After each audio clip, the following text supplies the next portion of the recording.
16 வயது மாணவனின் சடலம் உடவலவ பிரதேசத்தில் உள்ள தேக்கு மர காட்டிலிருந்து இன்று அதிகாலை கண்டெடுக்கப்பட்டுள்ளது. இந்த மாணவன் பிரத்யேக வகுப்பொன்றில் கலந்து கொள்வதற்காக தெரிவித்து நேற்று மாலை வீட்டிலிருந்து வெளியேறியிருந்தார். கொலம்பகை 6 மத்திய வித்தியாலயத்தில் 11ஆம் தரத்தில் கல்வி கற்கும் ஹசித்த நிரஞ்சனவே வெட்டுக்காயங்களுடன் சடலமாக மீட்கப்பட்டுள்ளார். 2 சகோதரிகளுடன் பிறந்த ஹசித்த இரவாகியும் வீடு திரும்பாத காரணத்தினால் அவரது தந்தை போலீஸ் நிலையத்தில் முறைப்பாடு செய்துள்ளார். 3:45க்கு பிரத்யேக வகுப்புக்கு சென்றார். 7 மணியாகியும் வீடு திரும்பவில்லை.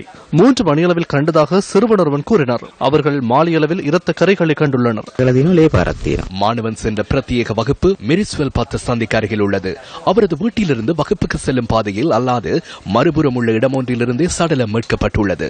மிரிஸ்வெல் 10 சந்தியிலிருந்து அவர்களது வீடு 300 மீட்டர் தொலைவில் அமைந்துள்ளதுடன் சடலம் மீட்கப்பட்ட பகுதிக்கு வீட்டிலிருந்து சுமார் 1 கிலோமீட்டர் தூரம் செல்ல வேண்டும். பிரதான வீதியில் இருந்து செல்லும் குறுக்கு வீதி ஒன்றில் 500 மீட்டர் தொலைவில் இரத்தக்கரைகள் காணப்பட்டதாக எமது செய்தியாளர் கூறினார். இரத்தக்கரைகள் காணப்பட்ட பகுதியில் உள்ள தேக்கு மர காட்டுக்குள்ளிருந்து சடலம் மீட்கப்பட்டுள்ளது. சடலம் மீட்கப்பட்ட இடத்திலிருந்து 100 மீட்டர் தொலைவிலும் இரத்தக்கரைகள் காணப்பட்டதுடன் சடலத்துக்கு அருகில் ஃபைல் ஒன்றும் இருந்தது. மோப்ப நாய்களை ஈடுபடுத்தி விசாரணைகள் முன்னெடுக்கப்பட்டதுடன் சடலம் தொடர்பான பிரேத பரிசோதனைகளும் இடம்பெற உள்ளன.